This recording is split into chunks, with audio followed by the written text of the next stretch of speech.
Hi guys, this is tutorial space with Ola. Welcome to the second in the series for Inventor Crash Course. The link to the first volume is placed in the description, and it could also be located using the icon showing at the right top corner of your screen about now. So this tutorial has been for the purpose of helping beginners through the Inventor software, but I try not to just skim through the tools treated, though it's a crash course, but rather I explain them to a level of detail thought necessary. So in the first volume, I touched on the introduction to Inventor, how to set up unit styles, quite a bit of navigation, not into details but just good enough to get you going. After which I made the effort to deal with every single sketch tool you would find in the software. So if you are really new to Inventor, I suggest you check out that video, and as I said, it's in the description below, and the white icon at the top right corner of your screen would also assist you in getting to the video. So in this volume, I'll be treating the feature tools with you, and the feature tools are actually the tools that help us convert our 2D sketches dealt in the first volume into 3D models. But even though I wouldn't treat every single feature tool here, I'm actually going to cover every single tool that I feel is important to you at this level. Also, if you have questions, be sure to note them down and place them in the comment section, and I'm sure that I would have a look and make efforts also to answer all. Alright, so at this point, let's get to it. Having done all of the sketch tools, we go into the features, that is converting our 2D sketches into 3D models.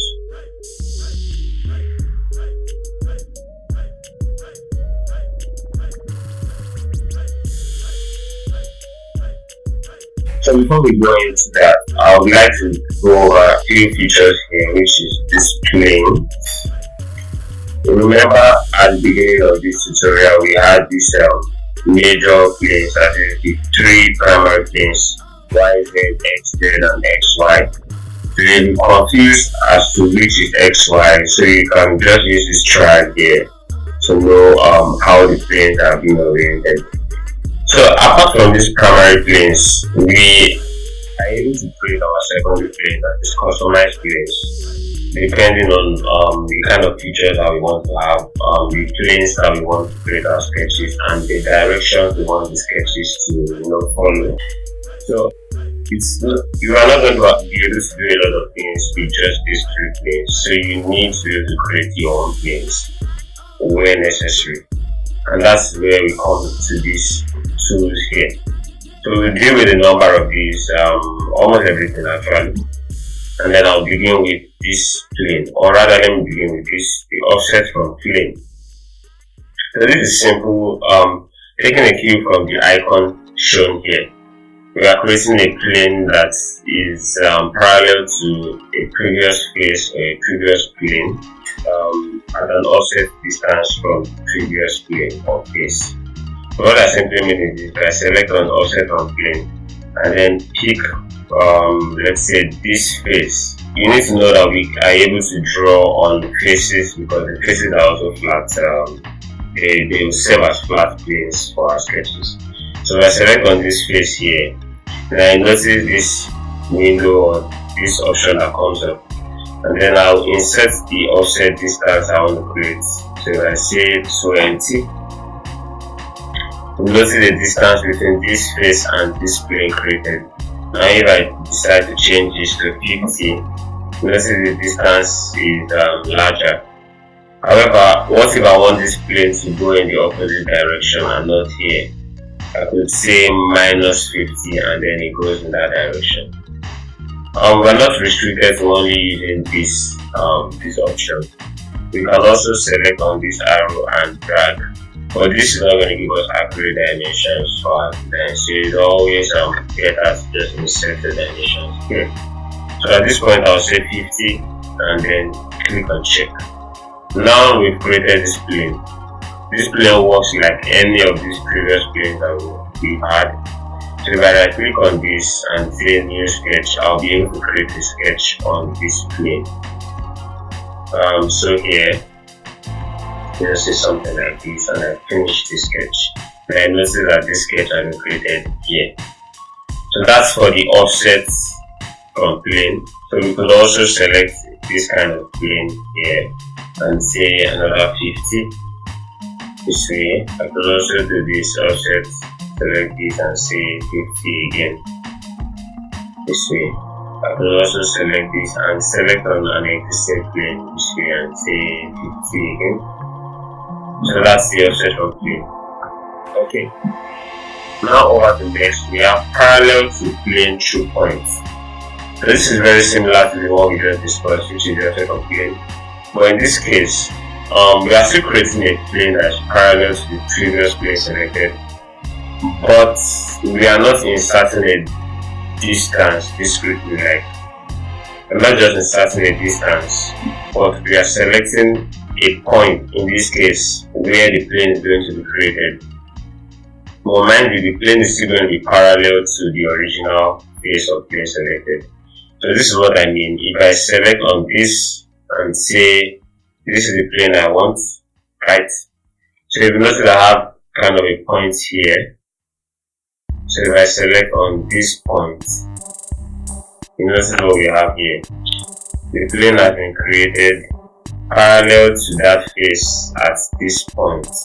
Now you don't bother yourself too much about the size of this plane because it could actually be reduced. It doesn't really matter. Remember, the planes are all in infinity distance, so whatever size you see is not going to be an issue. Just know that it's still parallel to that plane and at this point. Okay, so let's try another instance of this parallel to plane through a point. I've created several points here, 1, 2, 3, 4. I created them on this face. So I would select this plane. I'll select this plane as my first and select this as a point.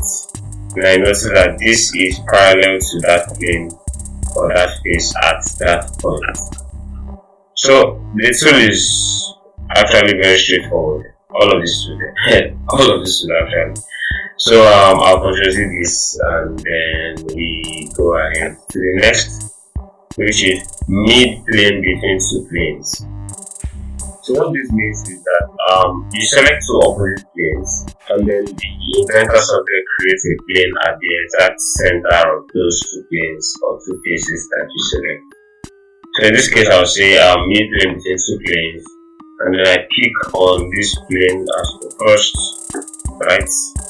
So I rotate the screen and I select this plane as the second. Now what do you notice? There's a plane that has been created at the center of those two faces. Yeah. And then we're not restricted to just using opposite planes like one and then the other end. So what if I wanted a plane between this face and this face? It's actually very possible. So you see this. Where I did this right? Let's do this again. Mid plane between two planes. Plane 1. Yeah, that is not that right. And plane 2.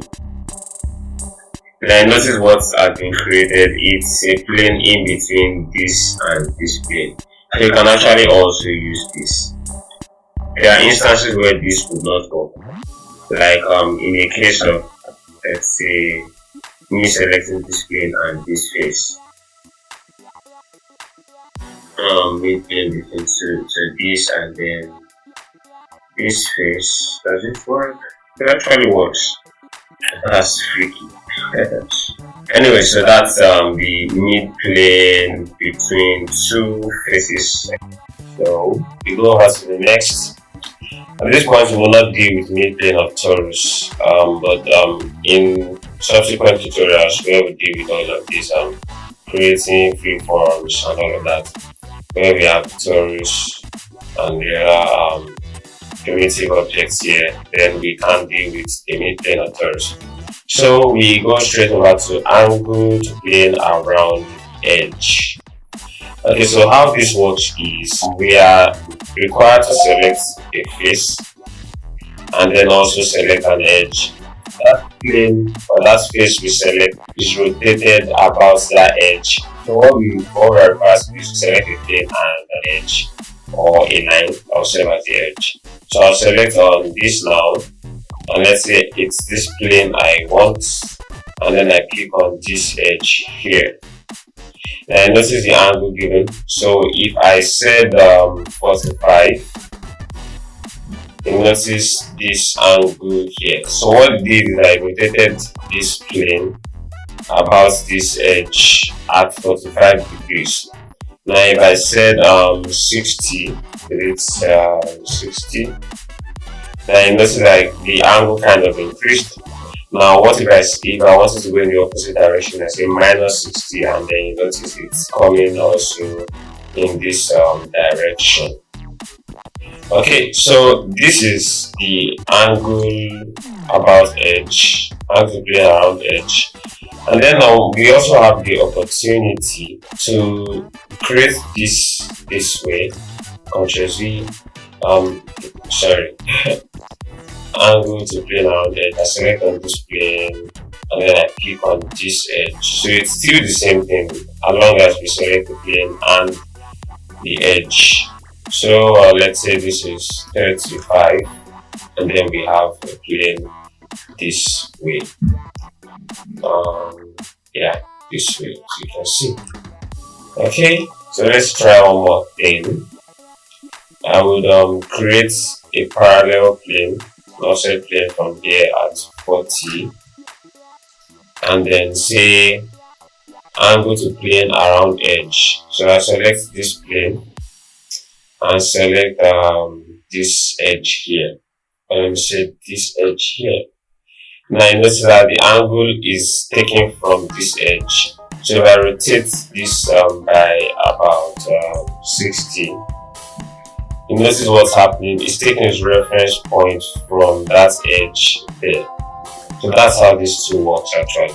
However, it's important to note that when using the angle to plane around the edge, if I select this plane, it cannot, I can't select this edge here because there's almost no way this is going to be able to rotate about this edge, right? But I can select this edge because it still gives us an angle, so the angle is possible. So with this I could say 45, and then we have this, which is this way, 45 degrees. So that is that, and then we go over to the next, we go over to the next, which is 3 points. Now this is very simple. All you need to do is that we select 3 different points, and then a plane is created that passes through all of those 3 points. So if I select this now, remember I created a point here. I created a point here also, and then I'll just select this point, this edge here. So you notice that it passes through the first point, the second, and the third. So if I do the same thing this way, point 1, point 2, and point 3, point 3, so it passes through those 3 points. And then next we have the 2 coplanar edges. Now the coplanar edges plane works this way. So we are creating a plane that should pass through 2 lines or 2 edges completely. So if I select on this now, I want to create a plane that will pass through this. I could also pass through this. So that's kind of me creating a straight plane like this, because it passes through those 2 lines completely, which is this line and this line, right here.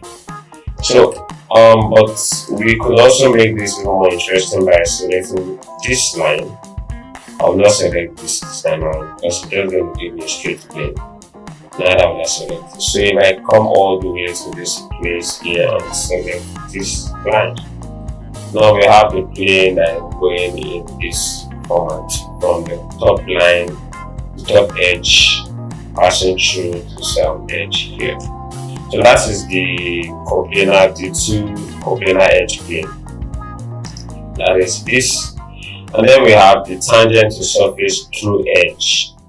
So what this simply means is that we're trying to create a plane that is tangential to a surface or a circumference. Okay, let's just say surface. And then it's also passing through an edge.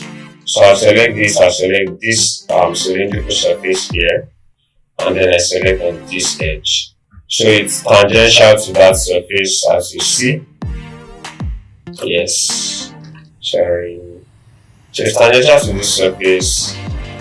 I don't know how to share this here now. Okay, let me use the front view. Yeah, the tangential to that surface and also passing through this edge. I could also say, let's do this. Tangent to surface through edge. I select on this, and then I'll say, okay. I select on this. So let's see how this works. Okay, that's actually very smart. So it's just created the plane to pass through this line here, and also since it's tangential, so this is actually still tangential to this coil here. And then we have okay, so that's basically what the tangent to surface through edge means. And then we have the tangent to surface through point. Now this time around, I will select on this surface, and then I want it to be tangential to this surface through a point. So I can select this point. Where's the next point? This point. So if I picked this point, you notice that it's tangential to that surface, but through this point here. So with this, I can select this plane and create a sketch on this and say, let's just draw something here. Finish sketch. Then notice what we have. That sketch is on that plane, tangential to this circumference or this circle here. So that is tangential or tangent to surface through points. So I could also say this tangent here, and then through this point. So it's kind of the same thing. Alright. And then we go over to the next plane, which is the tangent to surface and parallel to plane. So I select on this, and then let's say I pick this surface. This is the face I want it to be tangential to, and then parallel to a plane. So I want it to be parallel to this plane. So automatically the plane is tangential to this face, and it's parallel to this face behind here.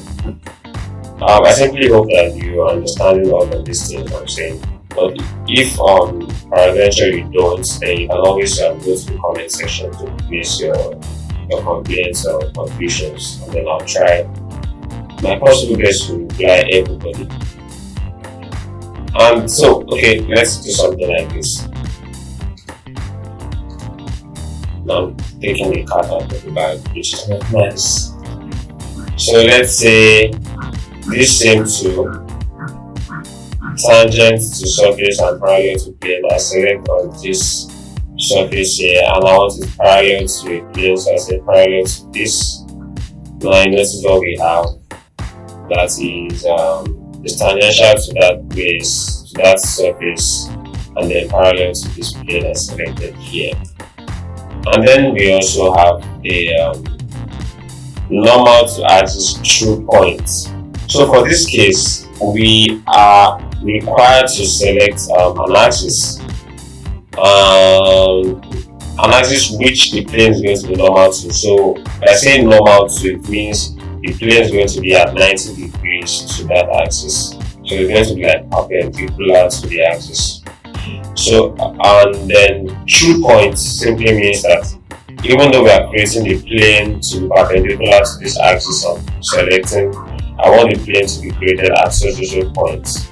Okay, so I would select on this and say, let's select this axis, and then this point is away from this axis. So if I select on this point, now you notice that this plane is kind of at 90 degrees to this. If this is extended towards the plane, it gives us a 90 degree, which means it is normal to the axis, but then it's created at this point here.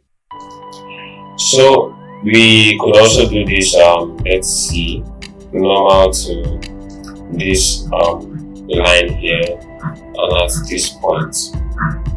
So top plane. Okay, this is not so visible. It's kind of tricky. Okay, so you will notice that if I extend this a bit, this is kind of let's see. Extend this a bit.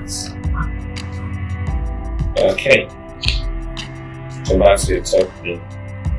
So you notice that if this is extended towards this line, it will be at 90 degrees. So it's normal to this line, but at that point, or through that point. So that's the normal to axis through a point. And then we also have the normal to curve at the point. So I could use this as a curve and then say this point. Yes. So this is normal to this curve at this point. I could also say normal to curve at points and then pick this curve and click on this point here. Alright. So if I pick on this point here and select on this curve, also space bar, select on this point on this curve, this point on this curve. I make this to be at the top view. You notice that the plane is normal to the curve at those points. So at this point, this is 90 degrees. Well, it might not be perfectly 90 degrees, but the software tries to make it normal to the curve as much as possible. So that is the normal to curve at points. So we go back to the first plane tool, which is this. Now this plane tool, it's the reason why I didn't explain it before is because it kind of works the same way all of this work. It does the function of all of these tools. So if I select on plane, and let's assume I select on this face and select on this face, now I notice that it's creating a plane in between. So it's I'll say a smart plane tool. I select on this face now, and I select on this face. It's creating a plane in between, which is like the mid plane between two planes. I could also say I'll select on, let's say, this face and then pick on this point. Then notice that it's creating the tangent to face true points. If I say select this plane again and whichever plane to create, let's say this axis and then this point. Now notice it's creating the normal to axis true points. So that's what this first plane does. And then with all of these planes that you should be able to create, then you can use them to create your sketches to your design intent.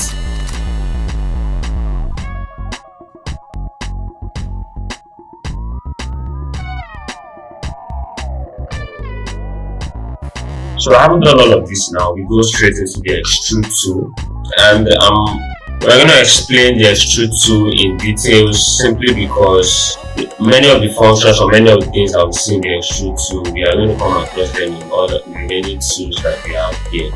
So I'll take quite a bit of time explaining this.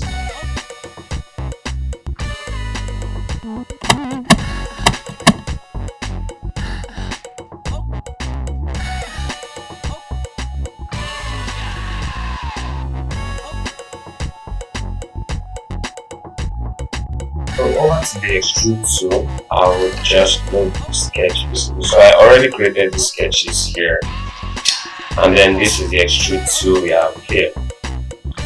So the extrude tool and basically all of these tools are actually very simple to use. Let me be serious with you.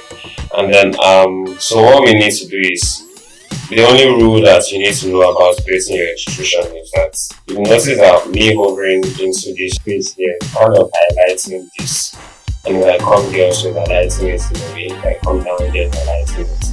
And the reason why it's doing that is because this sketch is actually completely closed, like it has created a complete contour. So in a case where I have something like this, then it's this sketch, and then I say I create a line at let's say this is 50, and then 20 this way, downwards 50, and then I'm coming back this way. If I should insert 20, that simply means that I'm completely closing that rectangle. But if I put in 19.9 and I say exit, right, finish sketch. I go over to the extrude tool. You notice that it's not highlighting the inner part of this sketch, but it's doing so for this. So the reason why it's not doing that here is because this is not completely closed. As long as there is space, it's not going to create that highlight. And then that simply means that this sketch here cannot be created into a solid. But it doesn't mean that this sketch is completely useless. So I'll show you what I mean by that. Okay, so the first thing we need to do is to select profile, which is this highlighted part. So this is the profile I want to extrude to convert into a solid. And then also important for us to note the outputs that we have here. So we have the output as either surface or solid. So we deal with just the solid for now. And then we should also note these icons shown here. This is join, this is cut, this is intersect, and this is new solid. We have the distance that we're inserting as 10, so I can change this to 20. And I notice it's going in one direction. We can also use this arrow by clicking on it and dragging to change its direction and the thickness. Now I've noticed that me coming upwards is giving us a 65.5 here. And notice it changed there by dragging this down. So when I come this way and keep going down, you notice that this has changed to direction 2. When I take this up, you notice it's in direction 1, right? But I will not advise you to use this actually, except the thickness or the distance of extrusion doesn't really matter. But then it will be advisable to just insert your accurate dimensions here, and then if you want it to go in the opposite direction, you could say direction 2, or let's try to place a negative here. So the negative doesn't work in this instance, so we'll just say direction 1 or direction 2. And then what if you want the 35 to be divided into 2? That means to go up and down. So I could say symmetric.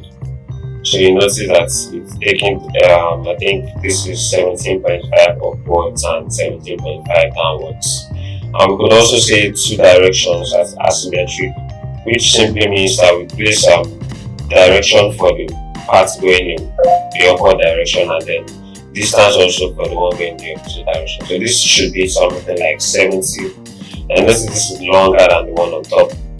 However, if you want your 70 to be on top and your 35 to be beneath, you select on the flip, and then that just automatically changes distances.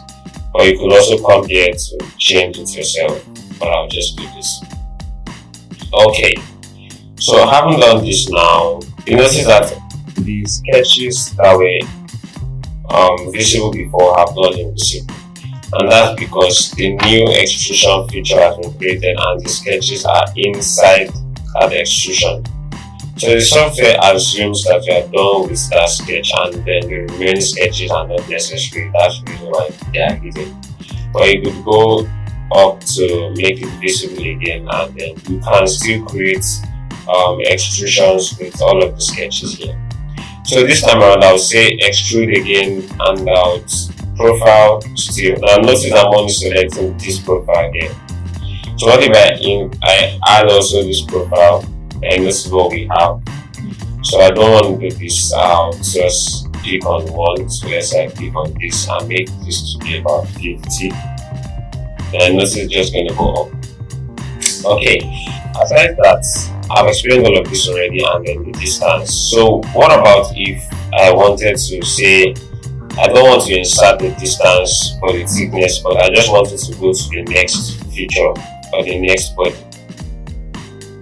What if I wanted something like that? So I'll do this, let me say cancel, and create a sketch on this plane, new sketch here. I'll create a very kind of, let's say, let's create a sketch like this. Go down in this way. Finish the sketch. Okay, and then I extrude this sketch this way. Alright. So, and then I come back to this rectangle here, extrude, I click on this, and I say I don't want to insert distance, but actually I want to next. Then notice what we have here. It's extruding to this cylinder, which is above it, to the next object, and then it's taking the shape. The top of this is taking the shape of this cylinder here, right? And it's important to note something here now. If I keep this join checked this way, what's going to happen is that the body is going to be joined to this cylinder. So if I go up here and see solid bodies, I select solid 2. In fact, you notice that all of the bodies are joined together, and that's simply because I use the join command with the extrude. So if I do the same thing here and said to next, though it's still looking the same way, if I come over here to say new solid, notice the color of this has changed to green, and then I say okay. Now notice we have solid, and then we have this solid on its own. So this solid 2 comprises of this cylinder and this slot here, simply because when I created this cylinder solid, I left the join on, so it's automatically assuming that this and this are together, even though there is a space in between. So if you know that you're creating several features within your workspace or within a single part, and at the same time they are not kind of joined, so always remember to uncheck this and click on new solid. That's very important for us to remember. And then here also on the profile, you select on this. So I'll say to okay, before I do that, let me create another sketch. Now do this on the y x plane on this plane. So I'll create a kind of spline here. 1, 2, 3. I like creating a spline this way. Alright, I'll extrude this line now. So remember I said when we're creating our extrusion that we have to select close contours, but here just since this is not a close contour, the spline created, so I'll go over to surface and then I click on extrude surface. Then notice what we have here. So I'm able to extrude a singular line like this.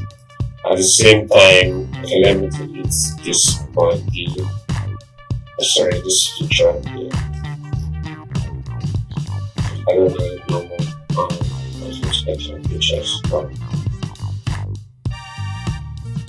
Okay, so at the same time, I could extrude this here.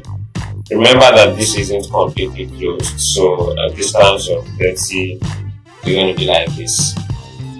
Okay, so this is me extruding to become a surface, whereas this is me extruding to become a circle.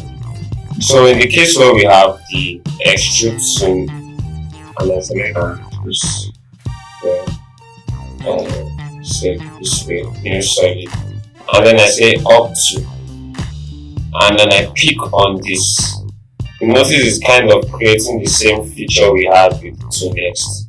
So but in this case, it's possible that we have an object already, like where we created this.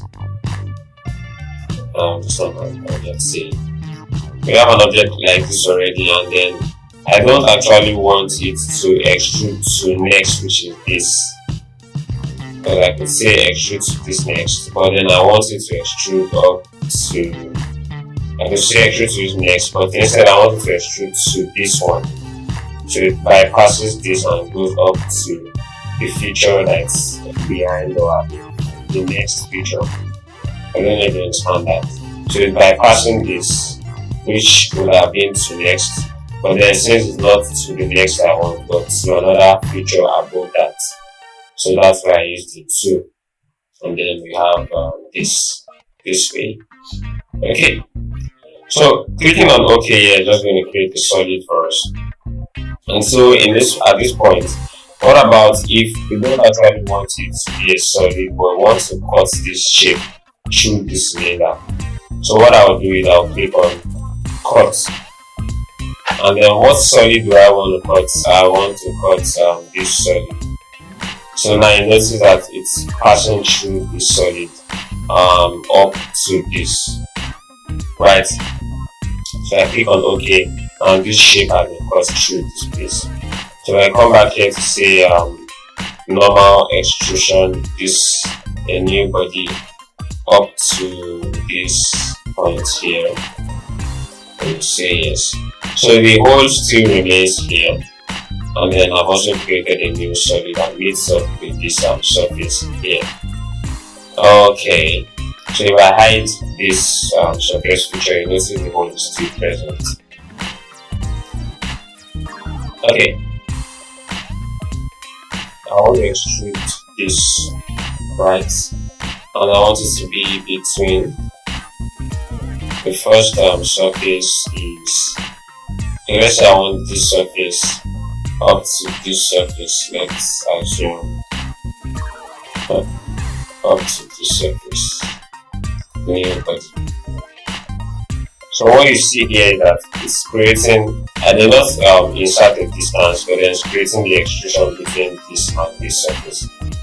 So let's say I decide to create the same feature as extrude this, and then between this and let's say this.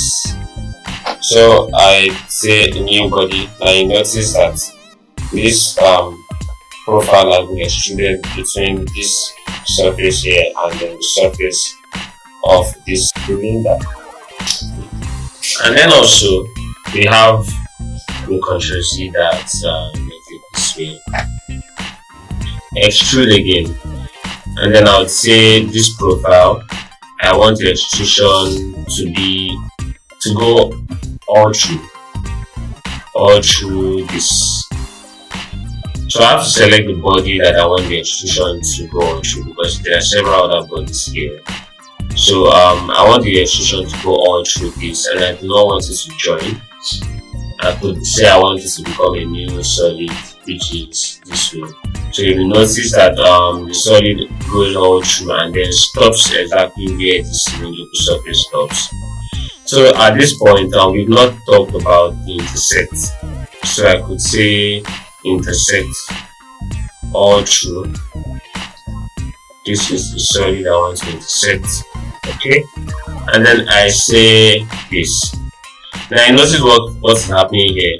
It's creating this rectangular profile, because if you look at it from the top view, you see that it's still the same rectangular profile. However, since I chose intersect, it only retained intersection parts between this extrusion and the former cylindrical part. So that means the remaining parts that were there were deleted. So if I say Ctrl C and then show this again, this all through, and then intersect the solid I want to intersect is this. You notice that this is actually where this extrusion and then this cylindrical body intersect each other. So it deletes the rest of the cylindrical body and then deletes the rest of the extrusion here to retain only the parts that was intersected, which we saw just now, which is this. And then lastly we have let's say this, and then I say distance from face. So I want, this simply means that I want to create the I want to begin the extrusion, pardon me. I want to begin the extrusion from a distance from a particular face. So all through, it's kind of like we were creating an extrusion from the sketch itself, like that's the default setting. But what about if I want the extrusion to begin from an elevation of this height, which is above this sketch plane, which is here. So what I would do is I would select the distance from face and select the face, then pick out the distance should be, let's say 4 to 5, new body. So you notice that this is kind of like offset from the original face, and then it's taking the distance, beginning the distance from this place, and then this is the thickness of what I'm creating.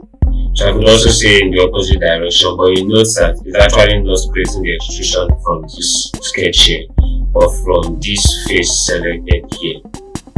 And then I could also say both directions, and then that asymmetric. So with all of this is what the extrusion tool looks like. And then we have all of these tools also present with the rest of the tools here. So you see many of these features again, like distance from up to next and all of that. So it's just the same way it works here, it's the same way that we see it in the rest of the tools. Now we're going into the Revolve tool.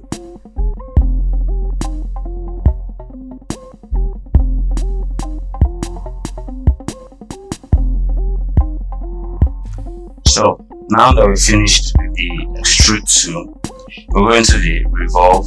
So I come over here to make the sketch visible, and then we're going to go to the revolve tool, which is found here. So what it needs is also the same way we dealt with the extrude tool. We need to select the profile that we want to revolve. That's from here. So I select this inner part. Notice the highlight again. Okay, so I haven't selected that. The next is to select the axis I want to create my revolve about. So I'll select this axis, which is this line. You need to note that the axis has to be a straight line. It's not permitted for it to be a curve. It must be a straight line. So I select on this as my axis, and then this is what you see. So this profile that was here, it revolved it around this axis to create this solid for me, and that is how we have this flower pass here. So rotating this now, you notice the revolve tool. Okay, so if I say Ctrl Z and I choose revolve again, and I say the profile here, and then for the axis, let's assume I select this line. Yeah. Now what do we see? To revolve that profile around that line. So the profile is important. The axis line is also very important for us to choose, and we have to make sure that we pick it correctly. So I select on this again, and I go over to the axis and select this line. Now you notice that this went all around 360 degrees if you look at it here. However, we have the option of not making it to go full. We have the option of saying, okay, let's allow it to go by an angle. So I want it to rotate by angle of 180. Now you see this. What about I want it to be an angle of 245? Sorry, 245. Okay. So if I increase this again to 270, now I notice this. And then you also notice all these functions that are here. So if I click on this to change the direction, okay, change the direction. I can also click on this to make it symmetric. So that's from this center here, it goes, you divide it 270 by 2, half comes this way, half goes this way. That's 135, 135. And we can also select on this where we would give an angle for the first side. I mean, it's from here to here is 30, and then here to here is let's say 205. So you notice this, just the same way we dealt with this when we were creating our extrude. It's the same things that we have here. The only difference here now is that the function of the tool itself is not just creating an extrusion, but actually revolving the profile. So if I click on the flip here, you notice it's still the same thing like how we had with the extrude too. So also is this, if I had an extra, let's say a component somewhere here. Okay, so I'll try to make that. Okay, so we have these components here, and then the tool, the revolve tool is here. So if I go to the revolve and then I select on the profile, and let's say the axis is here, and then I change this from to 2. Now I would be able to select this face. Now notice what happens, it rotates it from the sketch up to that face. So that's the same way we had all of these tools when we dealt with the extrude. I'm saying this again, that it's just the same thing. And so also the cuts, rather than creating a solid object, is cutting out that revolve part. So if I said cut and then I say angle, or probably let me not say to next, let's say angle of 270, I'll make it come out, and then I say okay. Now what you notice is it cuts that revolve profile within this solid object. Okay, so that's our revolve too. And also we can use the surface rather than creating pure solids, so we can decide to revolve surfaces, and then you notice this also. Okay, so I won't go into details of all of this because I think we've dealt with this before. The between is between a particular surface and another, the two like we just dealt with, and the two next is up to the next surface. So that's pretty simple. Also the intersect two here, which is this, and then also the new solid, which simply means that we are creating a completely new solid which is not joined to the previous object, which is in this green shade. Okay, so I haven't done this. We go over to the next tool, which is our sweep.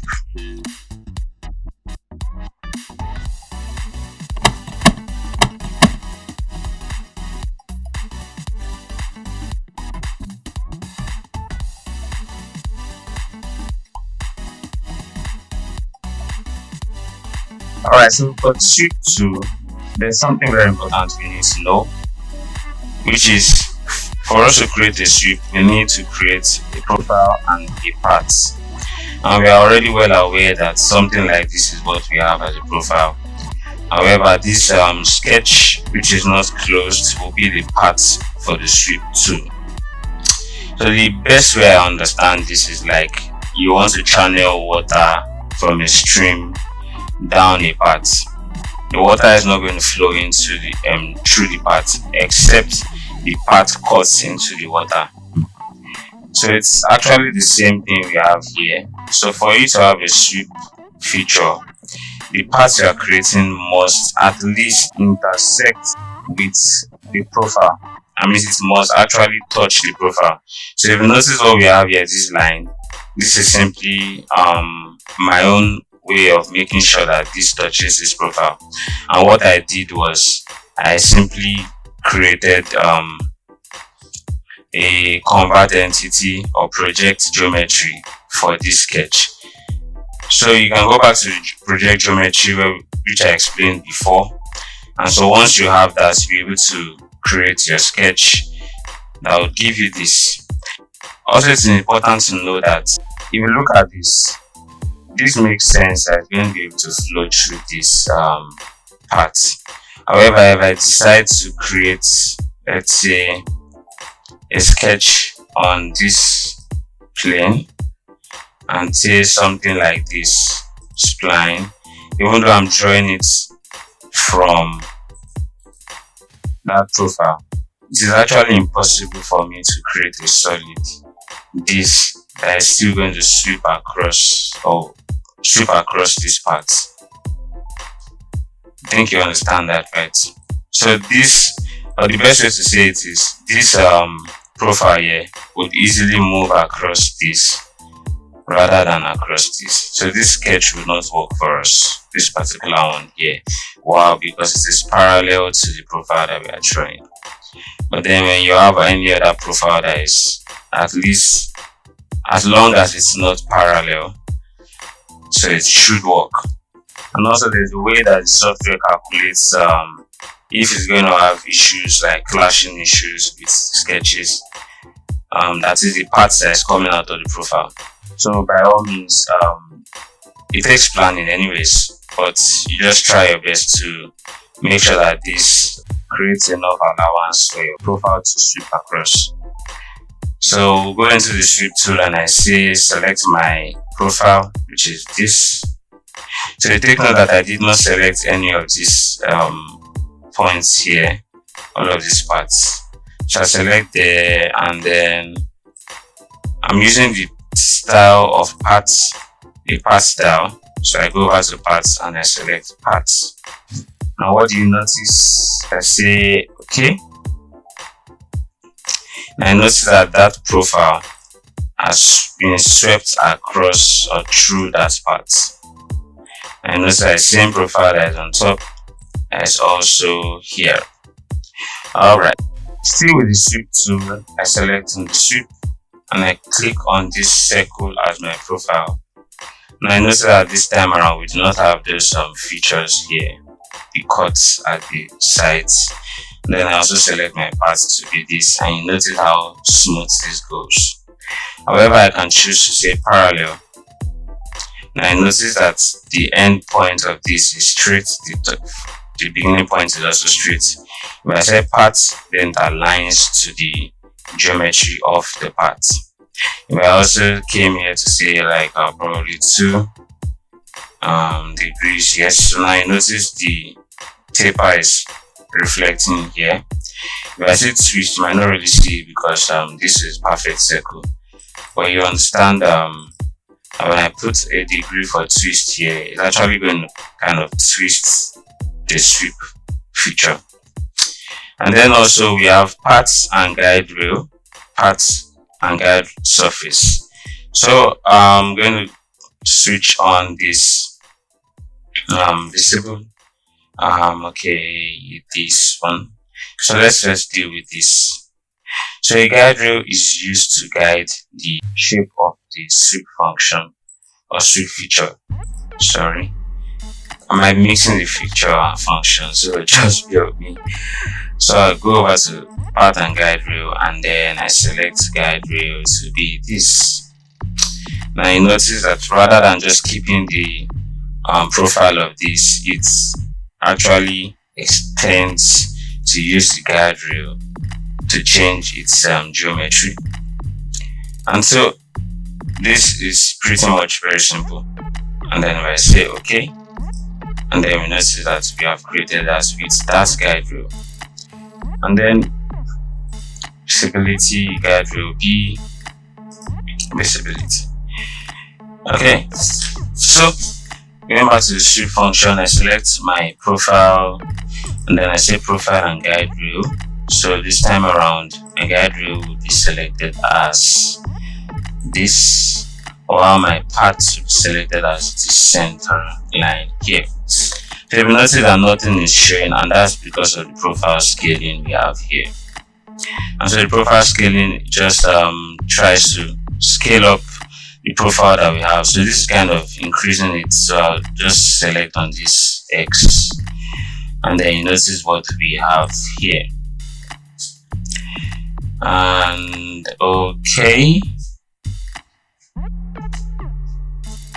so with the sweep tool now, you notice the feature we've created using the profile and guide rail. Lastly, we have the profile, path and guide surface. So what I'll first of all do is to extrude this sketch that I have here as a surface. Let's say this way, and then the other way also. Okay, and then I go over to the sweep. I select my profile, and please remember that we're dealing with path and guide surface now. That's the reason why we have this surface here. So I select my parts, okay, and then if it were just parts and profile, you notice the geometry of this. This is pretty much straight, right? However, I go over to select and guide surface and select on this, this as guide surface, you notice a change in its geometry. So the reason why it's still straight is because of the path is straight.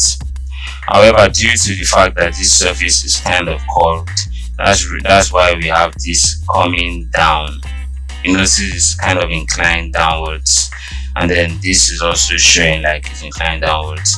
Remember the last time I created the sweep and then we used the curve. Remember that this part, the end part, was actually curved this way. So it's because of this guide surface that we have this feature here. So the guide surface actually determines how the profile would look. So I go back to just part, notice it's straight. However, if I change the part to guide surface, notice it bends this way. Okay, so that's our sweep tool, and then we go over to the loft.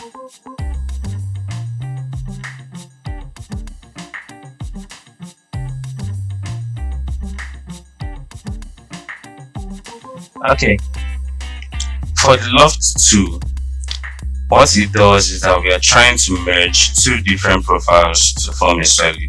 That is a solid that is transitioning from one particular profile type to another.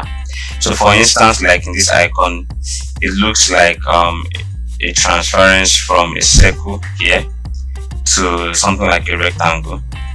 So we're just transitioning from a particular profile to another. Now we are not limited to using just two profiles, so we can have more, can have up to 10, as much as you want. So it's important for us to know that for us to create this profile, it's like we're extruding this circle, which is supposed to go down and end as a circle. But this time around, if we are creating the feature to look like it begins with a circle and ends with this shape at this level. So it's also important for us to know that this profile here was created on a separate plane, which is let's see, this was created on a separate plane, this was created on a separate plane, while this also on a separate plane. So you need to create your plane that will be at the elevation of the next profile that you want. I really hope that I'm making myself clear here. So we created this here, and then we just moved downwards, and then we got this. So I'll see if I could let's say visibility. This is visibility. Okay, so you notice that this is on this plane, this is on this plane, while this is on the X and Z plane. So you create your plane and then draw your profile there, and then you can be able to use your loft feature. So if I click on the loft right now, just the same things that we have seen before, same things that we have here again. So I go to sections and I select my first section to be this circle. It's advisable to select it in order so that it doesn't get scattered. So the next section I want is this. Now you notice that from this circle it has transitioned into this shape. And then the next section I want is this. Now you notice that it came into this shape and then ended as this. If I say check, I notice it ended as this. However, it also became that particular shape, the shape at the middle. So if I say Ctrl Z, and then let me go ahead to hide these planes, visibility and visibility. Okay, so Loft, I select on this again, this and this, right? So I could create it to be a surface, and then I can also decide that I want to use just like the sweep tool, I want it to have a center line. Now they help to define the way the loft goes. So if I select on the first and I select on this last profile here, you notice that it goes just straight up to the last profile. However, what if I actually want it to follow a path? So first of all, we have the rail selected here. So I click to add rail and select this. And I notice that it's no longer straight, but then it actually takes the shape of that guide rail. Also, if I do not want the guide rail, I can say delete and say I want it to have to follow a center line. Select this as the center line. Well, it looks kind of like the guide rail, but then that's simply because the center line is curved along that same path. But then you notice that it followed the shape of the center line. So if I don't want the center line again, I select on it here and say delete. So lastly, we'll go again to deal with this, and I select let's say, let me just select this too. As I say conditions, so this Loft one, that is this profile, is having a free condition. I can change it to direction. So you notice that it kind of tries to make normal to this profile before extending and transitioning into this. And then if I go back and say okay, I want to change this degree from 90 to 45, that kind of doesn't work. So let's see 50. So set 50 and then this.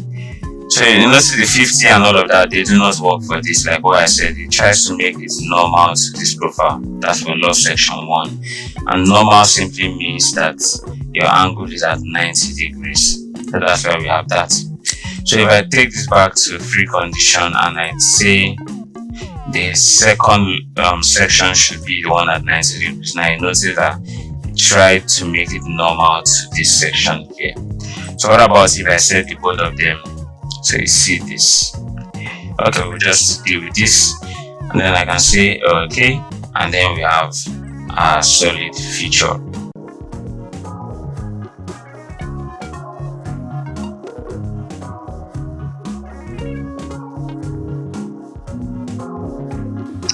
For the Coil tool, I created this sketch and this construction line on the same plane, and that is the YZ plane. Okay, and then what this tool helps us to do is it helps us to create something like a coil, like a spring. So I select on the tool here. This is the profile to be used, and this is the axis to be used. All right. And so I haven't selected this. We already understand this, and then the direction, we want it to go clockwise or anti-clockwise. So we go to the coil size, and then here we have the option of pitch and revolution.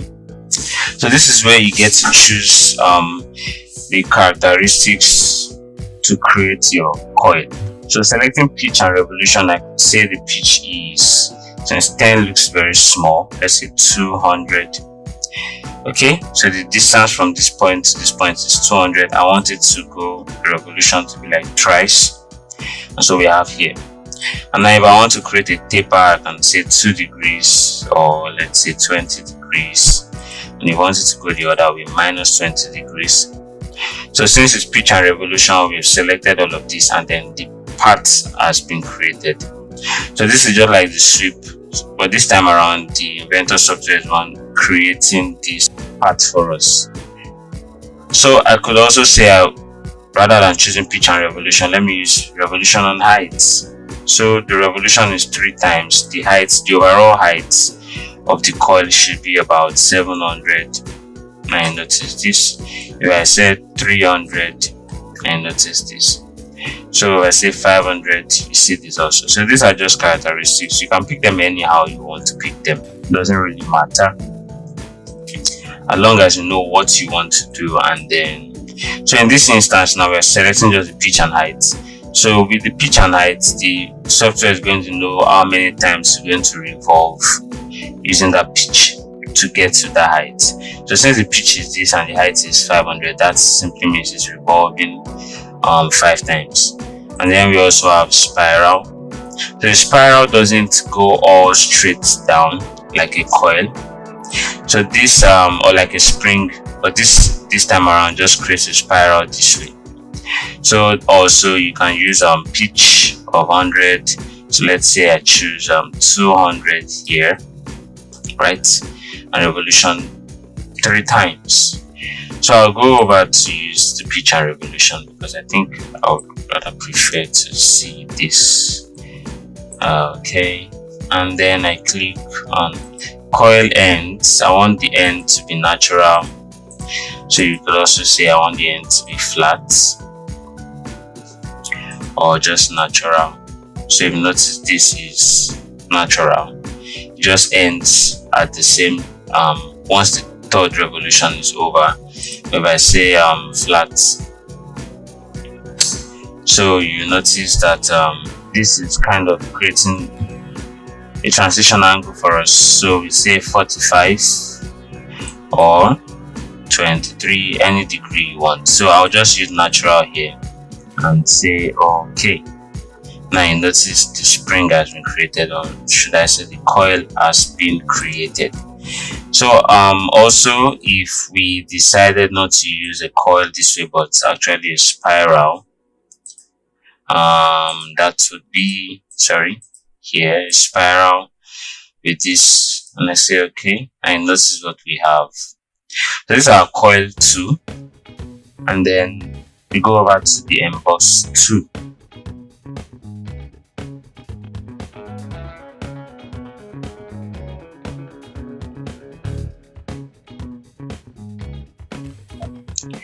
The emboss tool is found up here. An emboss is simply us trying to create a kind of a text on the solid. So we have all those instances where you see like okay, like the UEFA, I don't know if you watch football, but like the UEFA trophy, after the match, whoever wins the finals, they usually show somebody embossing or like writing, engraving, let me use the word engraving, the name of the winner on the trophy. So in Inventor now, this is how we do that trick.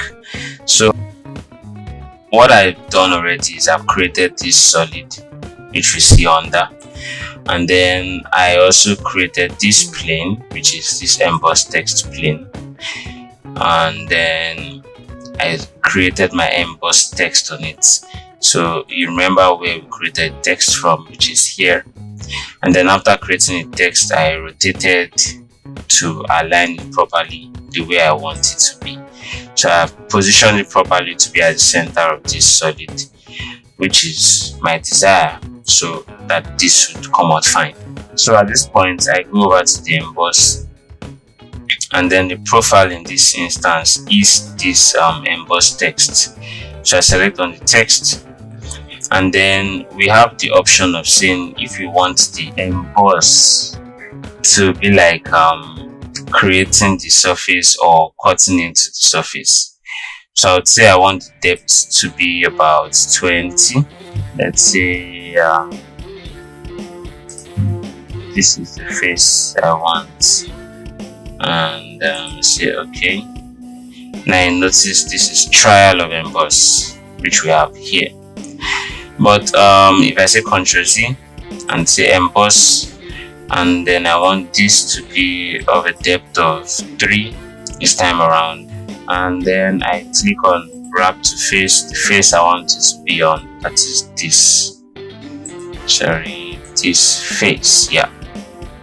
And so I say okay, you know it's 3, so that's why we have it shot this way. Ctrl Z again, and this time around emboss, the same profile, wrap to face, the same face, but this time around we want to use this cut too, and then depth is this way. So I'll say okay. Now notice that instead of creating it to be like an extrusion, it's actually cutting it into the body. So that's the simple emboss tool for us to understand. So if I say Ctrl Z, emboss, so very simple tool. I could say this is the profile, and then wrap to face, I want the face to be this face here, and then so let's say this the other direction, and okay. So you notice that this is here, but you don't want it because it's like a mirrored image. So Ctrl Z. Anyway, I really hope that you understand what I'm talking about. And wrap to face here, and then this way, 3. Okay, so we have this also. So that's our emboss tool. I know it's pretty nice actually. And then we go over to the next tool, which is our derive tool.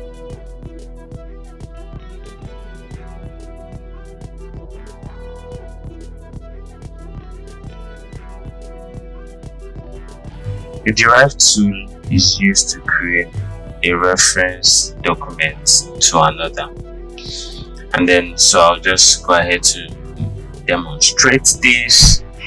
I'll create a new part, standard IPT, which is in millimeters generic, and then I say create. Now you notice that this is actually empty, so it says workspace. So what I do is I go up to derive, and so I'm creating a reference file here using another document. So let's say features here, and so I'll quickly explain it this way. So let's assume you have something like a bolt in the previous okay, you have a bolt that you have created as a separate document, and then you want to use that same bolt in other designs or other models. So you don't have to, copy, or let me say create the bolt over again. So what you do is you can simply just use the derive part. So remember, I just created a new part now, and then I selected on the derive, and selecting on derive, I'm selecting on the parts I want to reference. So this is where I have the part I want to pick up, which is titled features. But yours doesn't have to be titled features. It could be M16 bolts, M24, and thereabouts. So I say open, and then you notice this. I have the opportunity of selecting any of this, which is single solid body merging out seams, single body keep seams between planar faces, or maintain each solid as a solid body. So this is what we're going to choose, and then I can also click or switch off parts I don't want. I don't want this to be I don't want to import solid bodies if I switch this off. So I just click on this again to switch it on. I see a solid body here, and then I don't want, if I want to bring in the sketches, I could bring in the sketches, but I don't want to bring in the sketches, so this is off. Also, you can change the scale factor here. So if you want to be bigger, you can change this. You can also mirror the parts, but I would not mirror, I would not do this. So I just say yes, So I've created this feature now. And so what happens if I go back to the original feature, which is here, and say something like, let's see, let me create a fillet, and so I save this here. Okay, and then if I go back to the part 2, now you notice the Thunderbolt symbol here. It's telling me that this part needs updating, simply because the original part here has been changed, and then since this is derived, since the part 2 is derived from the original, the features IPT, so the Inventor software is showing me that I need to update this, that this is not updated. So what do? I simply come up here. I notice this Thunderbolts also close to the home button, so I select on local updates, and then you see the change has been created here. Okay, just now that we created that change in the features, then we saw a Thunderbolt here. So what about we want to make changes to the features, but then we do not want the software to update or to signify that an update is needed. So we right click on the features.ipt, that is in the derived part, and say suppress link with base components. The base components is the features, that is this one that we created initially. So I say suppress link with base components, and I haven't done that. So notice the icon showing here. So I come back here and I say, okay, this fillet I created before, I delete this fillet, right? So it's back to this way, and I say save. And then when I come to part 2, you notice that there is no Thunderbolt symbol here. So if I right click this again and say unsuppress link with base component, now you notice Thunderbolt feature has come up. So then if I click on update again, now we have this. And then lastly, we could right click on this and say break the link with the base component, which simply means that every change we make to the features, the base component, which is these features here, it would not have any effects in this derived part. So if I say break link, and it's important for you to know that you have to be sure that, okay, you're not going to need to update this again before you can break this link. So I haven't broken the link. You notice that there's nothing like restore link, right? So if I go to features and then create the fillet again, and then I save this and back to part 2, you notice it's still the same way we left it, and there is no reapply link or recreate link. So you need to be sure that you want to break the link, like the changes you make to the base feature or the original parts are not going to affect these derived parts which you've created. Okay, so at this point I'll cancel this save changes, no. So that's our derived parts, and then we go over to our creation of ribs.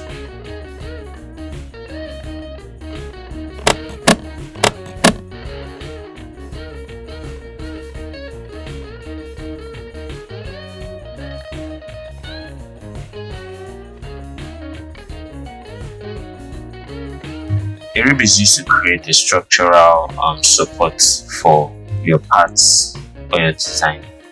So in this case here, we have this face or this parts, and then this other section of this body. And then if you know that we're going to apply, let's assume we apply pressure to the back of this, and then that simply means that there's going to be a lot of stress at this edge here, and then it's going to kind of be pushing this face downwards. However, creating a rib helps us to bypass some of those challenges that might come up with a structure like this. So a rib is very simple to create, but what we need to first do is to create a sketch. So I would say offset from plane, and then I would say, okay, rather than using that, let's just use the mid between two planes, that is this and this face. Oops, yeah. Okay, so we have this. Don't mind the direction this is rotating it. And so since we have this now, I can select on this plane and say new sketch, right? So I'll project geometry of this line and this line. So I projected this, yeah, and then I'll just do this and change this to construction lines. The right plane, I would create a straight line, snapping with those construction lines I created, and I say finish sketch. So I go over to the rib tool here, and then we have this parallel to sketch plane. So profile, this line we just drew is going to be the profile to be used. Now notice what happens, it picks that line, and then the thickness inserted here. So if we decide to make this 100, so the thickness inserted here is the thickness of the rib, and then the rib automatically aligns to the two faces throughout the profile selected. And then we have the option of saying we want the rib to go in one direction, not the band. So so in this direction or the other direction, or to be symmetrical this way. And then since we've selected this is to next, like I just said, is going to meet up with these two faces that kind of create a boundary for these parts selected for this sketch or profile here. However, we could select on this to say finite. Now you notice that it doesn't meet up at this edge anymore, and then we can decide how large we want this to be. So if we want this to be about 100, so you notice this, if 100 is too much for you, you could reduce it to probably 10, or we could make it 150. So it just depends on what you want, and you can at the same time still change this and change this or this. So we're gonna use this normal sketch profile, and so you notice this this is going to be very tricky, but I'll try to explain the best way possible. You notice the profile is at the center right now, but if we're using the parallel sketch plane, the profile is actually at the top of the rib. So this is at the center. These characteristics or properties still remain the same. However, we have the option of I really hope you understand what's going on here. So we have the option of creating a draft, and then so if we look at this now, this is kind of straight. I mean, this is straight enough. So let's say we create a draft of 2. Now it's kind of tilted. If we go ahead to say 5, and notice the degree draft here, whether at top or at roots. So you notice the degree drafts that we have. So if I change this to 0, it's this way. So we are just creating extra features like bending, or let me just say we're adding angles and creating the ribs at an angle. And so also we have a box where we are able to insert other properties for this rib here. I'm not going into details of this right now, but then we will be able to create detailed tutorials for all of these tools again, which you can always find on the channel. Okay, so with this rib created, we go to the next tool, which is going to be import. We're skipping the decal at this point in time, but we should be able to come back to it. So deal with the import tools.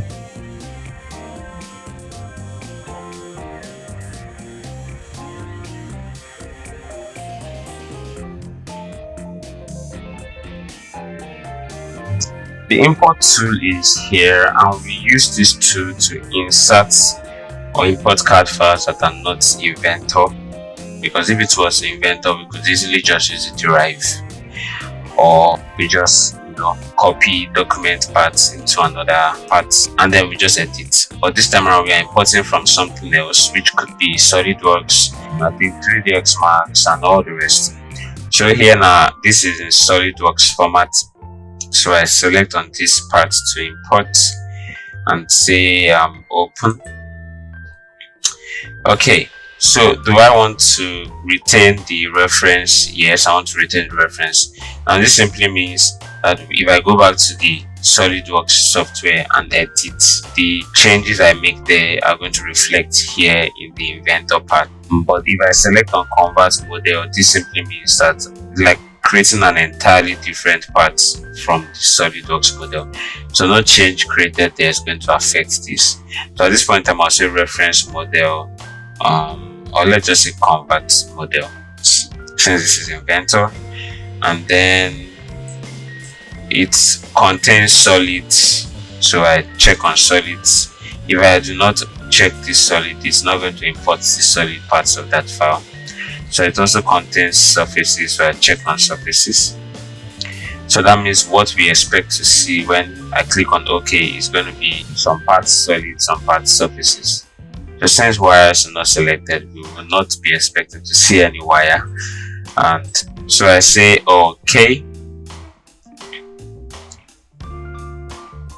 And then you have this. And this is the surface part and this is the solid part. So we can go ahead to change this feature or this part and then create your changes you want with it. So if I did something like rotate this up downwards and then I say new sketch, now I'm able to sketch on that part. So this is like a completely isolated Inventor part right now. Okay, so this is the import tool. You can go ahead, if you have other softwares that you want to try to import into your Inventor, you can do that and then go back, open the same parts, the parts you imported in that software. Like for instance, I have this is from SolidWorks, so I go back to my SolidWorks, create a change and save it. Then I come back here to rebuild here, and then you notice that the changes created in SolidWorks will reflect here. Okay, so having done all of this, we go into the modify tools. The tools we've dealt with so far, the tools we use in creating solid bodies, but then this I use to modify the solid bodies to suit our desires. But before then, let me say this also. You notice that we brought in these parts from the SolidWorks tool, and then if we check on this history, the feature manager here, you notice all of those parts here. So we are like importing not just the parts itself, like every single thing. So I could select one and say delete. So that's how much changes we can create to the parts that we import. Okay, so at this point just go straight to modify.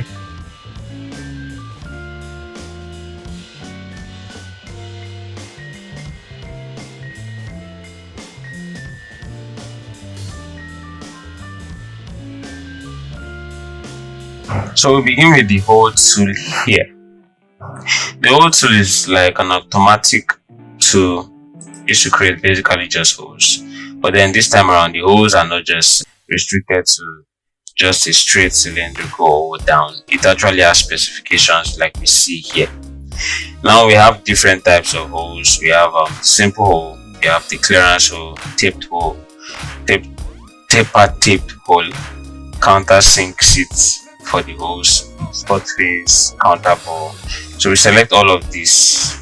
So one thing we need to know is in creating these holes, we should already have a design specification for the kind of holes that we need. So if I select on okay, I think I'll just do the clearance hole and then I'll say counter bore, and then the standard of hole that we intend to make. So I'll say asymmetric.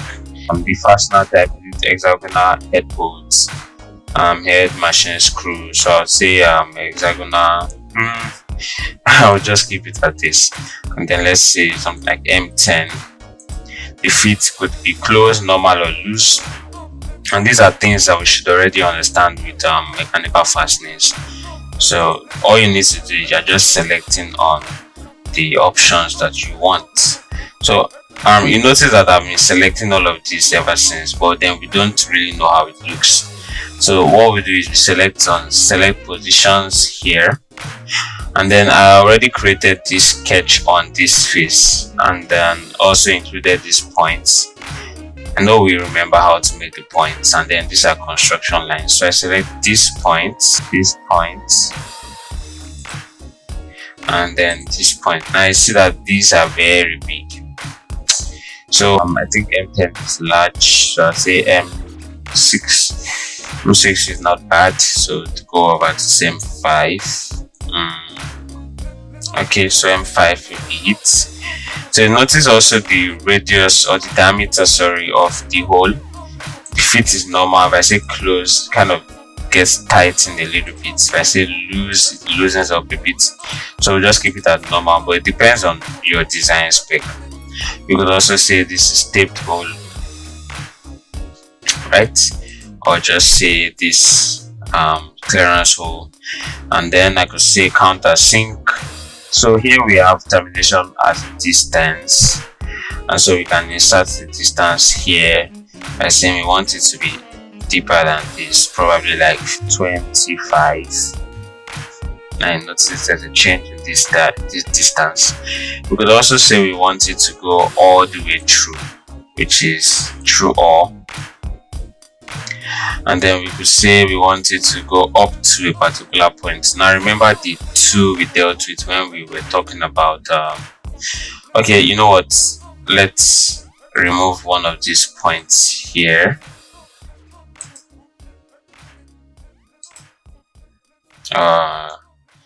Messing this up. Okay, we'll just do this way anyway. So we'll go back to the distance, and then we could say the opposite direction, but since there's no solid part here, so this is really logical thing to do. And then also we have the angle at the drill point. So this 5.5 shouldn't be changed actually, because it changes with respect to the size selected there. So if I change this to 6, notice it's 6.6. So this is 5.5. So we don't have to come here to alter this, but we could change this. So this is 118, and if I said let this be 102, it's actually going to make it 102. And I see this 10 is looking ridiculous. So but you can always change any of these things. And then also this counterbore diameter could be changed. So let's assume something like 10. This should be second chassis, so I make this 10. Yeah, 10.3. So we've changed that. We can also change the height of this counterbore clearance. And so I haven't done all of that. Let's see the advanced settings. Okay, so I haven't done this. I click on OK, and then this is what we have. So if I go over to the hole again, and this time around I'll just select any point. Now you notice that I didn't create a predetermined point, I just selected any point. So we could also do that. And then I say countersink. Yeah, countersink is good. Okay, now we have this countersink, and we are not limited to creating it on the top plane alone. So I could select also here, and so it automatically just aligns to be normal to that plane selected. So if I select spot face, and then I say okay, so we also have this and hole again, and then I select 1, 2. You see, it's very simple to use, but I can't come here now and select on this also. So I have to be done with this face here before I can move on to the next face. So okay, and then we have all of this. I think somewhere along the line I've crossed holes, I think so. Anyway, so that's the hole 2, and then we'll go over to creating our fillets.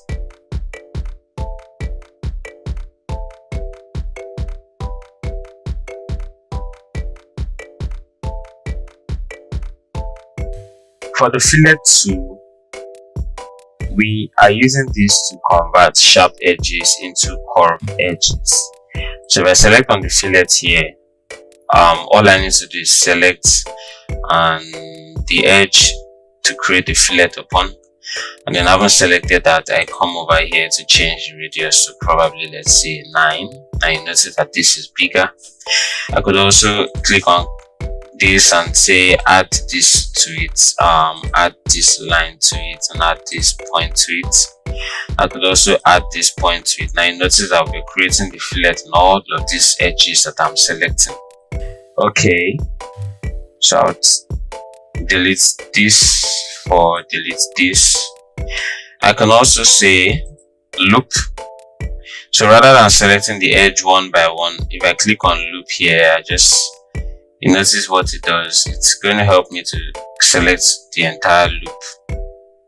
So it's important for you to make sure that you're selecting the right loop. Like here now, you're selecting this part instead of this other side.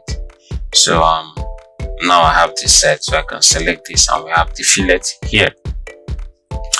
Okay, so okay, it's going to give us this. So I would say fillet again, and this time around feature. So I just select on the old extrusion, and then it's creating the fillet everywhere. And then at the same radius I selected before, and okay, apply as this to cancel. So we also have other options in creating our fillets actually.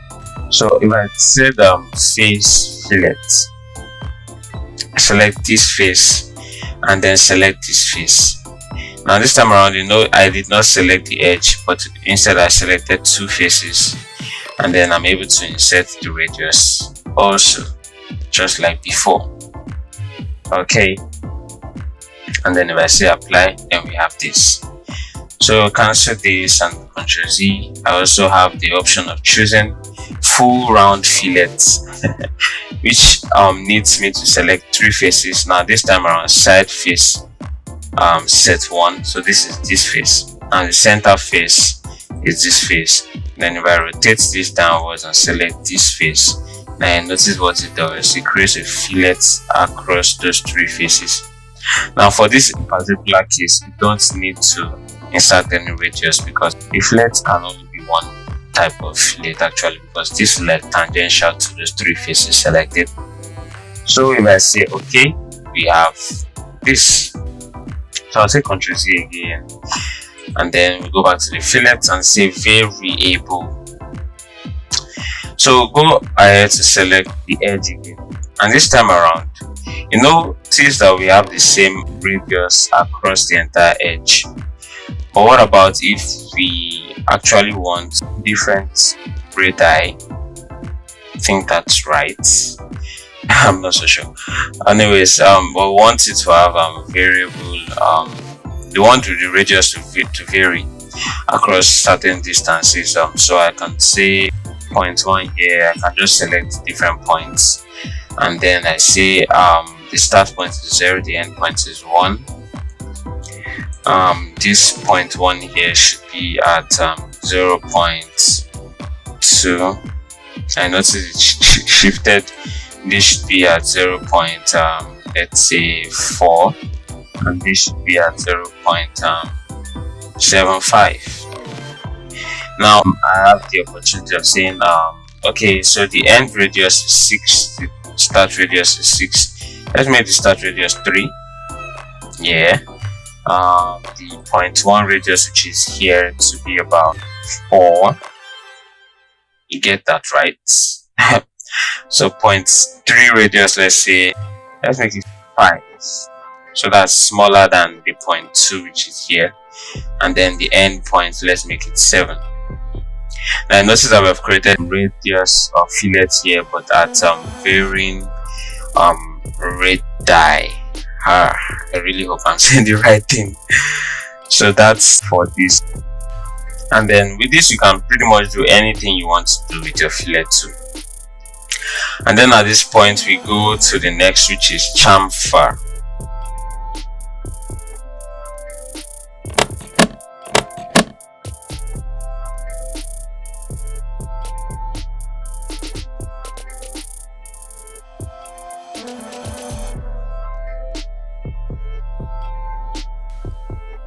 The chamfer tool is kind of similar to the fillet tool, but the only difference is that rather than creating a curved edge, it creates like a bevel edge.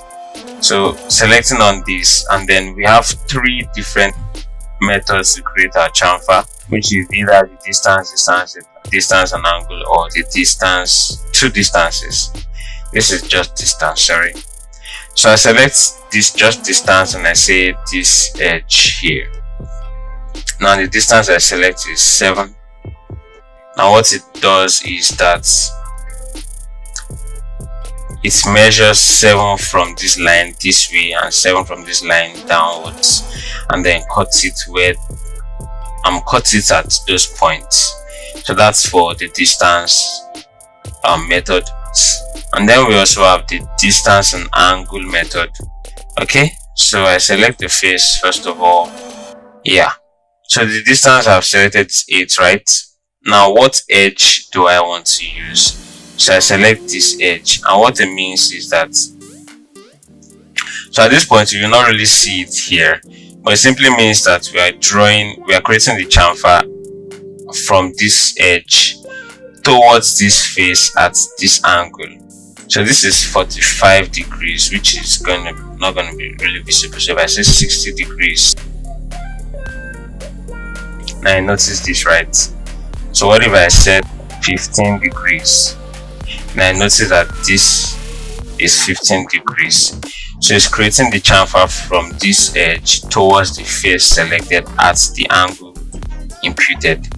So if I make this also 30, now you notice that this kind of increases, and so that's the distance and angle method. And then lastly we have the distance and distance method, which is simply us imputing two distances, and that is, let's say, 9 and 5. So it's important to note where the 9 is going and where the 5 is going. So visibly we know that this is longer than this, so surely this has to be 9 and this is 5. So what about if you want this to be 9 and this to be 5? So all you need to do is flip this over here, and then you have your desired chamfer. Okay, so we'll do this again, and let's see, I select on this edge and select on this edge and select on this edge. Now notice what we have, the feature showing here. So it kind of has like a triangle here, and that's because of this setback option. So if I click on this no setback, now you notice what we have.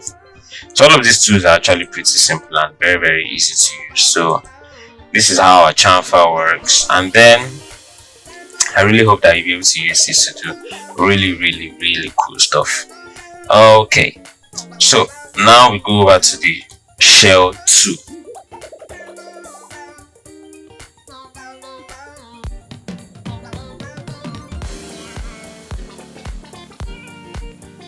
The shell 2 is here, and it's simply creating a shell from a solid object.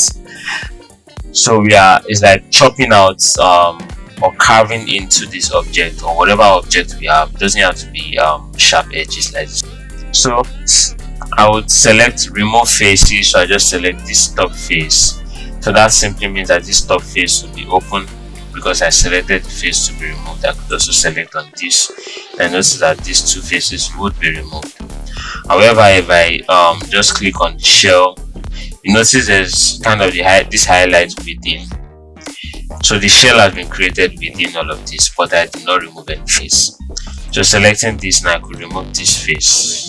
Remove faces. This face here doesn't really make sense to remove this face anyway. So let's anyway, but let's not say that. It depends on your design actually. So I'll remove this face here, and then I select the thickness of the shell I'm creating, which is 1mm. So if I say this is 2, you notice it's kind of thicker. So taking this back to 1. And also, if we want it to, we don't want it to shell inwards like it has done here, so we want to shell outwards, so we click on this. Or we want it to shell in both directions, so we click on this. That's dividing the 1mm into 2, 0.5 outwards, 0.5 inwards. Also, What about if we do not want the bottom face, that is this face here, to be shelled also at this 1 mm? So say unique face thickness, click to add. So I rotate this downwards and I click on this face here as my unique face thickness, and I want the thickness to be 3, or let's say 5. And notice that the thickness of this shell here is actually 5 and not 1. So I could also say click again to add unique face thickness, this point here, and I'll say this is 2. Yes, it works. So with this I can go on to say okay, and so we have created our shell. Ctrl Z again, and then at this point we go over to the draft tool.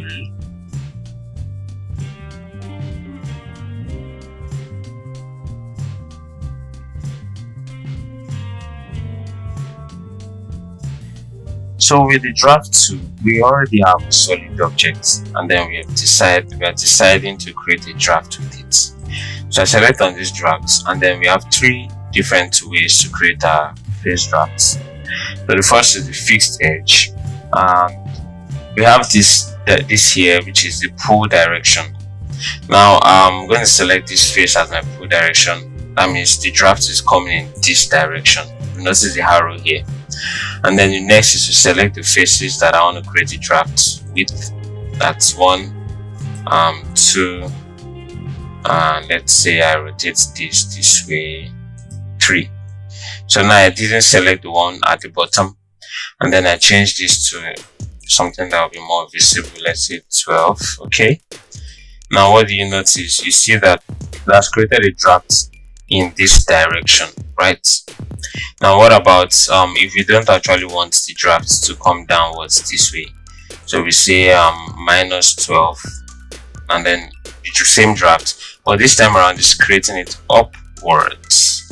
Okay, and then we could say we just cancel the minus, and then we could flip over the pull direction to be this way. So that's the draft too. That's the normal fixed draft. So cancel. Still with the draft, I can say let's use the fixed plane, and I select this plane to be fixed. Now the faces to be moved. 1, 2, 3.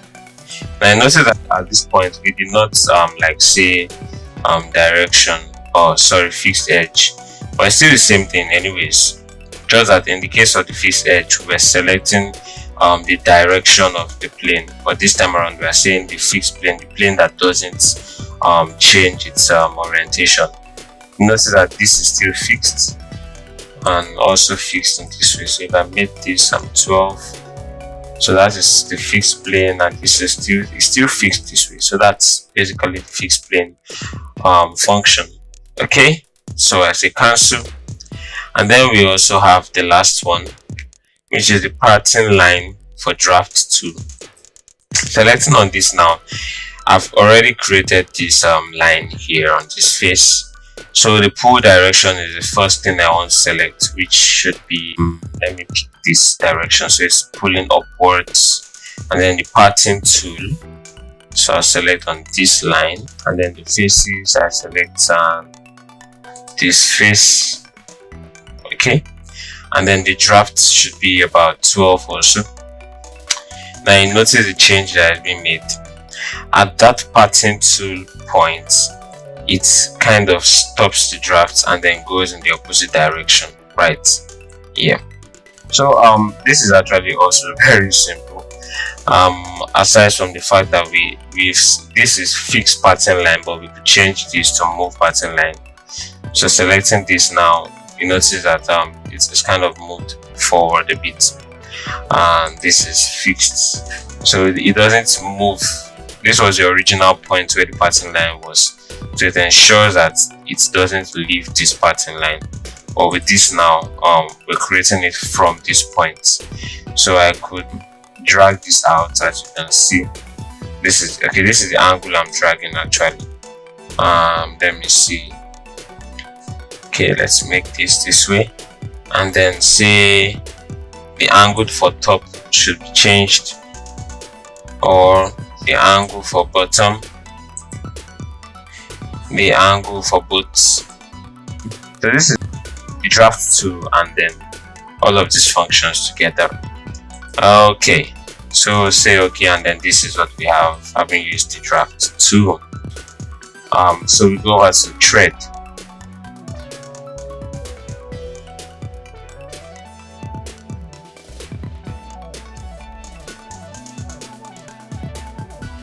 The thread tool is used to create threads along cylindrical parts. So I'll select on the thread here, and it's very simple actually. So what I'll do is to select on the face I want to create the thread on.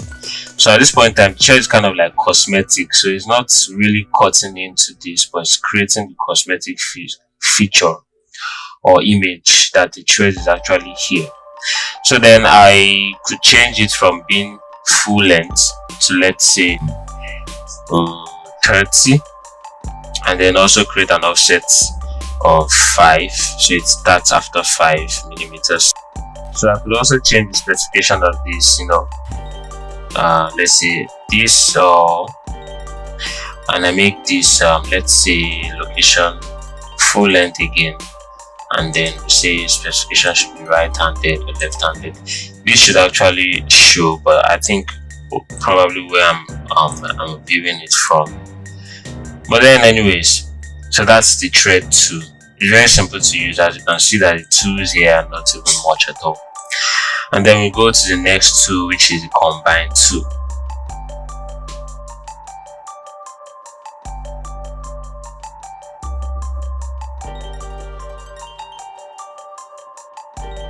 Okay, so here I've created this solid already. I drew this profile and extruded it downwards, and then I would make this sketch visible also. Don't mind the fact that it's not showing from the top of this. So I would extrude the sketch here by clicking on extrude, and then I would select this. Yes. Okay. So this shouldn't be bad. Okay, this is too long. So let's say something like 50. Okay, so this is fine. And then, so I'm not going to click on join, but rather new solid, because the point is to combine them, and you can't combine something that's already combined. So I'll say okay. And if you look here now, checking the solid bodies, we have body 1 and body 2. So I select on the combine tool, and then I have the option of selecting the base feature and the tool body. So let's say this is the base feature. Now remember what I said before when I was creating this, that I did not click on this join, because that's actually what we want to do, so we didn't have to do it then. So I'll say the tool body is this.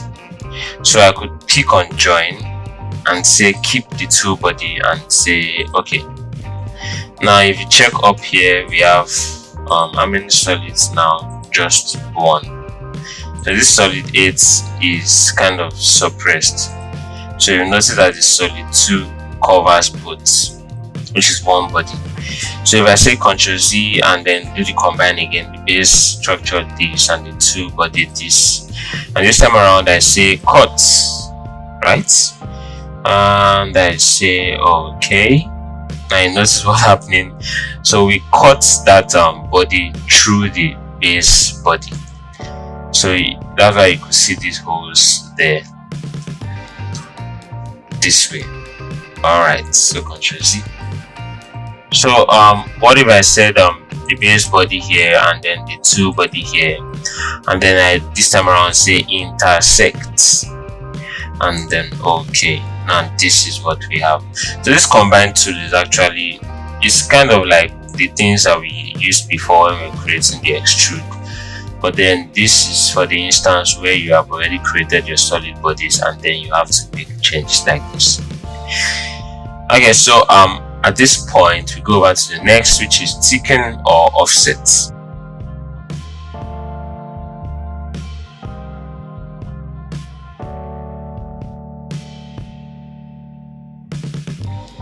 So here we have this. So I would create the extrude and then create a surface extrude this way. So with the thickening or offset, we are able to change this into becoming a solid. So first of all, I would say this is what I want to create a thickening for, or the offset. So I've initially create an offset at distance of about 10, and then I would say okay. Now you notice that we have 1 and 2. So if I repeat this and say thickening or offset, and I select this face here, then it's too large this time around, so I'll say 2, and then I want it to be a solid and not a surface. I click on this, I notice that this has been thickened from being a surface into a proper solid. I can do the same for this and say 3 in the opposite direction, just the same way we did with the extrude and the rest. And so okay, and then I'll say okay, and then we have this also. But you also notice that the surface is still here, while this surface also is still here. This is our thickening and offset tool. You will need this when you begin working with your surfaces, and the reason is this: working with surfaces, it's that you have like some complex geometries that you cannot otherwise create using the normal extrude. So for now, you don't really know how that works, but then you'll be able to see that in subsequent tutorials. But then this is how the thickening tool works. So we're thickening a surface into a solid model or object. Okay, so next, the split tool.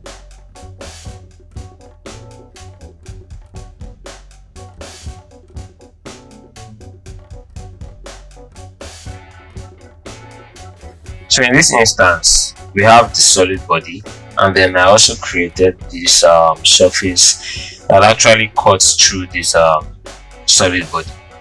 So the split tool is used to split a solid body into different parts. So it depends on the number of surfaces that cuts through it.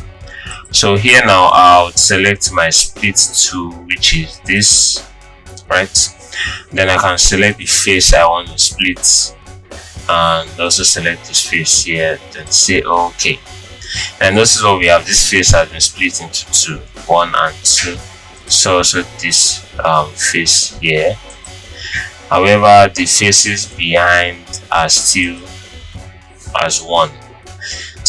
So the split tool again, and then this time around, instead of using the one where I have to select individual faces, I'll go to select all faces for this split face tool.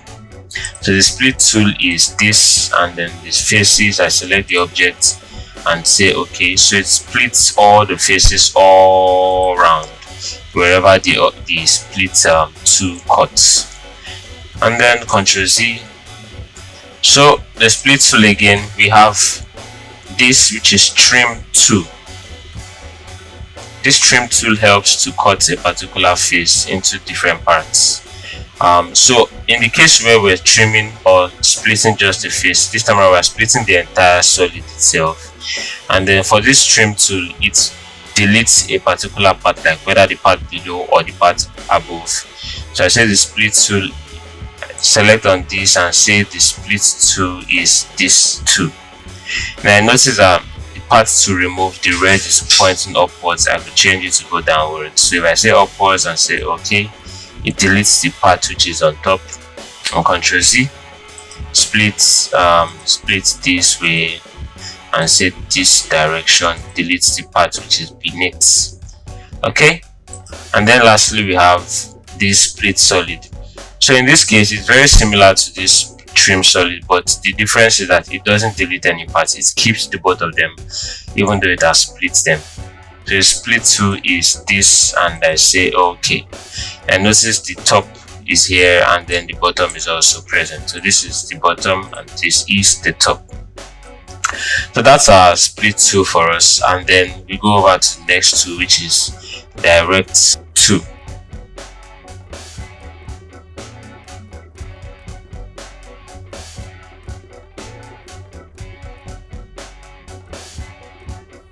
So for the direct tool, still using the profile that we just the body we just split into two now. The direct tool is actually kind of, should I say, a wizard tool. So I select on this, and then if I select this face, now notice what I'm able to do. I'm able to drag this to extend this, which is kind of freaky. So apply, right? So direct tool again, I'm able to drag this out again, as you see. Check. I'm also able to create changes to this part here. Okay, and likewise, if I select on the direct tool, I have the option of changing this to solids. So if I pick this solid here and say scale, and I decide to make the scale about 0.75, I notice that this is smaller. So this is kind of a very freaky tool to me. And then I can also say rotate this solid by how many degrees. This is crazy. This is insane. So this is what direct tool does. So you're able to do a lot of things. Now the thing you need to notice is that there are things that you can only do to faces that can't be done to solids. Like this scale, you can't just scale a face. So you have to scale the complete solid. Rotate this for a solid. You can't just rotate let's say a face. So you can delete a face actually. Like if I select face here and say delete, so I delete that face, and I think this has really messed up this sketch. Anyways, so that's the direct tool. So the thing, you need to be really careful when you're using these tools, but that's what the direct tool does for us. And then also we have the delete face. Just very simple. I select on a particular face to delete, and then this face, and say okay, so delete them. And then that's Ctrl Z. I could also say I want to select lump or void and select this and say okay, so delete the whole body. Alright, so that's kind of like deleted all of the faces all around. That's what this select lump or void is. Okay, so with this we have just a few tools here, which is move body, bend part, copy objects.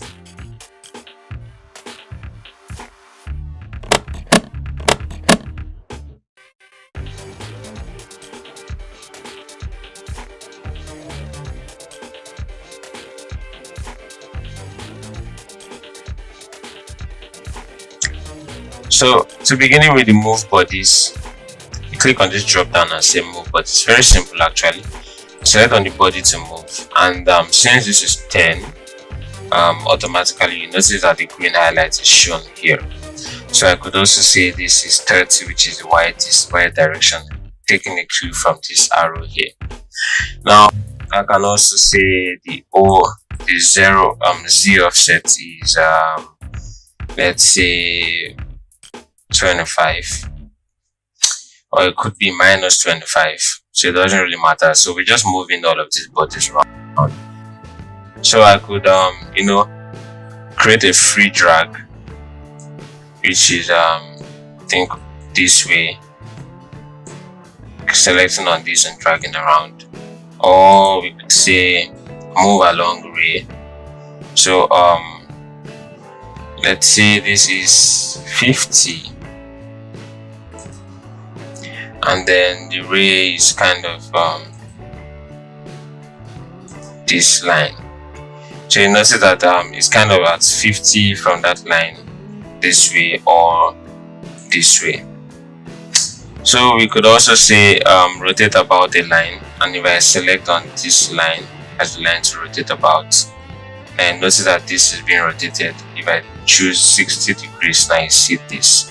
So okay, and we have this. So that's our move body tools. So we go over to the bend parts, which is here, and then I already have this bend line here. So select on this bend line, and then select on the solid, which is this, and notice that this has really distorted this solid object, and so we can change the bend radius So what we need to know is that it's bending at the line I drew on this face. So if you take a look at this, that line is actually on that face, so it's creating a bend from that line. Do you get that? So if I say cancel and draw another sketch on this face here, sorry, new sketch, and then I did something like this, a line, and then go this way. Okay, finish sketch, and then say bend part, and this is my bend line now. Now you notice that it's actually bending from this line, and I'm able to insert the radius of the bend. So this is 10, that's why it's this large. I said 5. The radius of the bend here, if I said 6, now notice it's changing. If I said 20, now notice how it is. And also the angle of the bend, so this is 5, and let's say this is something like 45 degrees. So you notice what we have here. So we could also create the bend to go in the opposite direction. That is this way, bend rightwards, or this direction, or in both directions. So that's the bend too. And then also note that in case you don't have the solid object you want to create the bend on, so all you need to do is click on the solid and select the object itself. Okay, and so lastly we have the tool, which is copy tool. And then copy means we are creating a replica of another object. So I would say this is the body I want to copy. I do not want to delete the original. Create new, okay, and I want it to be in surface format. And then I say okay, and then you notice that it's kind of like a surface tool has covered the main solid here, and then you notice the surface body here. So if I hide this main solid, you notice that the surface solid is still there. And then if I said copy object and I select this body, I want it to copy to be like this. Do not delete the original also, and I say okay. So it kind of like replicates it on itself. So what I can do is after replicating it that way, I can hide one part and then move the other side. That is this one. Let's say free drag. So yes, free drag. Okay, the body is not selected, so this is the body. And then I could also say free drag and then just drag it out. So okay, and then we have this here. I come back here and make this visible. So this is what we have so far with the Inventor